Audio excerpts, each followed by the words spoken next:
Hi, this is Peter Weiss, and this is my FSM and output logic circuit for my final project. So this is the FSM right here, and then the rest of this is just the combinational logic used for the outputs. This is the clock, this is the reset, which I basically need to start the whole thing, and these are the instructions, which I just hard-coded as constants right now, so I can change them. So the FSM, what this looks like, is just two registers that have these inputs to S1, then S0 star, which are the next state, and then the current state. And what's fed into those are just these two gates, which it basically just loops back and forth between 0, 0, 0, 1, 1, 0, 1, 1. And then the output logic is just all of this combinational logic, which is just a bunch of and NOR gates and OR gates that produces the correct outputs that's listed in the file that I will upload. But yeah, this is my FSM. So to test this, first I have to reset everything. So currently the instructions are set to 0, 0, 0, 0, 0, 0, 0, 0. So that's no operation. But every single time the FSM cycles through its states, the load instructions in the increment will go high once every clock cycle, or once for every 4 states, one state. So if I tick the clock, if I start being 0, 0, the load instructions is currently high because that's the first thing you do in the fetch state, and then if you tick the clock, the next thing that goes high is the increment to increment the program counter to the next instruction to get the next instruction, and then the rest, these are low for the other two states. And nothing else is going high for these two, for any of the states, because the instructions are 0, 0, 0, 0, which is no operation. So nothing else happens except the load instructions and the increment, and that happens no matter what the instructions are, because these gates are not dependent on the instructions, only on the FSM. However, all the other outputs are dependent on the instructions. So if I reset this to 0, 0, and I change the instructions, now say 0, 0, 0, 1, which is the add instruction, you'll see immediately this add subtract goes high, because this only matters for one single state. It doesn't matter. We don't care about it for anything except one very specific state when we're adding and subtracting, and this is not that state.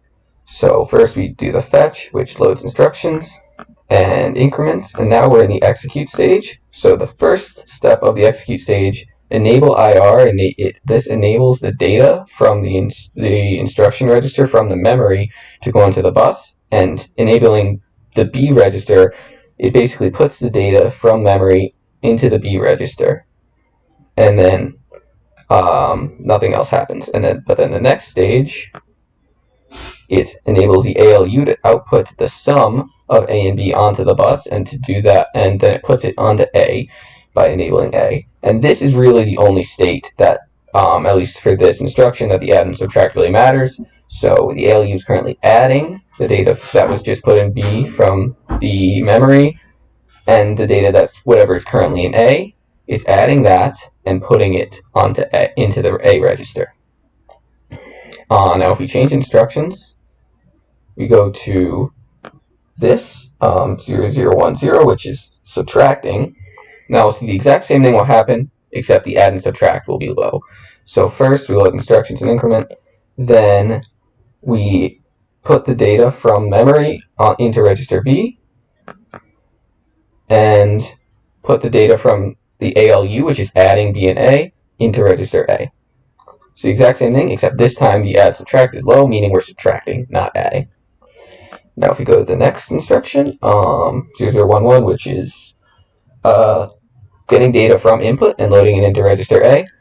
So first we load instructions and increment, then the data, we enable the inputs to put the data onto the bus, and we enable the A register to put the data into the A register. So the data goes from the input register into the A register. And again, we don't really care about this because we're not adding or subtracting. And the next stage just does nothing except this again, which doesn't matter. So we don't really need the second execute stage in this instruction, but so it doesn't really do anything. Now if we go to the next instruction, 0, 1, 0, 0, this is outputting data putting data from register A into the output. So we load instructions in increment, and then this time we enable A to put data onto the bus as opposed to reading data from the bus, which is what this ENA signal is. EA is putting data from A onto the bus, and we enable the O register to read that data from the bus. So we take the data from A and put it onto the bus so the output register can read that data and display it, which it's eventually going to do. And then a similar thing for input, we don't really need the next state, so nothing happens in the second execute stage. And now the last instruction we have is loading data from the memory onto A, which is 0101. So first we load instructions in increment, and now we enable the data from the memory to be put onto the bus, and we let that data be read into A. So we enable the A register, and again, set subtract doesn't matter. So the data goes from the memory onto the bus into register A. And again, we don't really need that second state, so it doesn't really do anything. And the rest of these instructions, we can use them, but right now they're not being used for anything because there's no other instruction. So basically everything but the load instruction in increment is going to be 0, except possibly the add and subtract, because we don't care about that.